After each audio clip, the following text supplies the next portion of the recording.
Abalaba amawulire Jackson agali ku social media tebalooza nti mulimu n'omuntu ng'oyogeza busiru. Sometimes sigamba nti buli kintu ky'oba oyogera oba okyogera with understanding of whatever you are talking about. Bana babiri ba mukwano even on the concert bali babiri ne bagamba amuyise kote yamubuuza yasooka mubuuliza mpaka as you greet your friend. Ate she's a busy woman omwana oyo ayiribanyire munabeerawo nga akoze gundi bagiyitaani eno omugagga Hamuje yakola stadium temwewunye omwana akola beera mbivulwa yetaladde no so please bane mulekera okusala ebigambo ku bannammwe naddala ng'oli mwana wa buwala. Yeah, it's very true. Yeah, said and done, of course. Swangz Avenue. Swangz Avenue. By the way, I think more management says it in Uganda Jackstar. This is one of the best, one of the oberiyete inanga ijenda charinga mu abana baye ebyenjawulo. Swangz ine ebintu byekola ngola biraddala etuletera oyagala tubere star struck up kuba star bayo. It's really a good management of recent over the weekend bakoze gundi album yo album launch. Bakola album egata abayimbi bonna je bagabana Uganda so bagitadde. Erike nyimba yete ziwera ne 14 keyo. So batunyonyodde ku nteekateeka eno lwaki bagikoze kigendererwa ki. Wini nali okatukuba rap oli memba manyo rapping omwana we. Bade sikimanyi. That girl is no boya boya. Goloza oyinzo bere era bazafarani banangi. Ino engeri jeronda mu ba cream de la cream. Omwana bera mutonga zafarani nga buli lwimba lwata hit. So bakoze an all star bonna abaana baabwe ne bakola album weno I think the songs zijja kubanga zitunyumira bulala ate. Okay. Kati kasobola kunteekateeka Swangz Avenue as one of those labels. Actually labels ezakabi ziri mu Uganda then we return. I know right.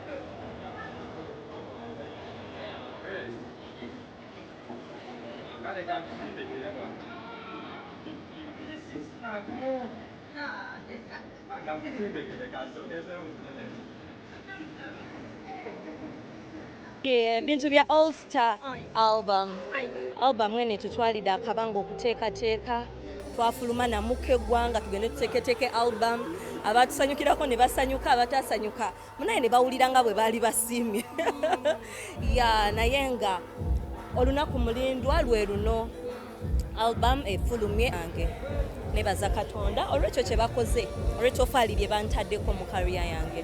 Omuntu yandyebuuza ati ku album eno yaba all stars oba kuliko ne singles? No, album it's a body of work yafulumye egena fuluma mulundi gumu yonna n'abayimbi ab'enjawulo.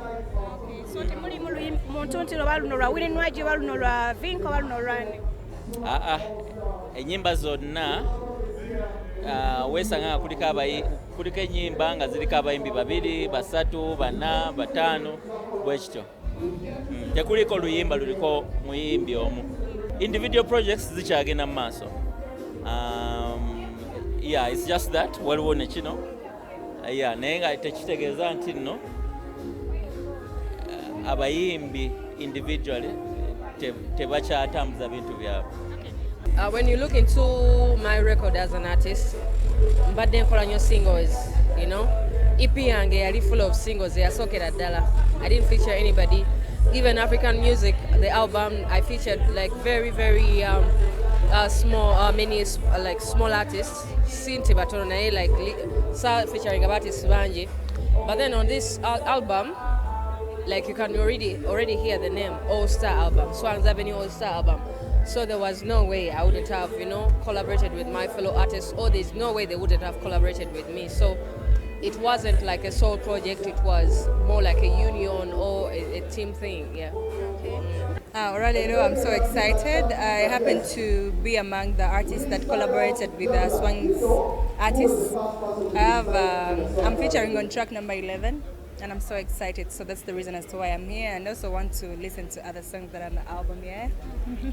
Tumanyi nti Swangz yakusayinize mwana nga yagudde mu bintu mu TNS mfano Aronix nalo luliko album Rani is it Aronix Aronix luliko EP yakutuukira n'akwegayirira ate yanegayirira fembi buli omu yali ayagala okukola ne munne. Alabika waliwo ka video akasatulatinga wazeemu n'olwana ne bafaana. Tubadde wali waliva. Nalwana na muntu yenna. Just mwekyo mwakikwata mu mutwe. Obuzibu bwabadde buki? Obuzibu bwabaddewa? Tewabaddewo buzibu. Nadde njogerako eri bafaani bange. Lwaki oyogera bulungi olwokuba tugenda kuta album toyagala njogera bulungi nako wakati okukakalukana n'abantu. Bakuyisa bubi n'obako? Tebampisa bubi. Just omuntu okoowa ate omuntu okula. Kati nkuze.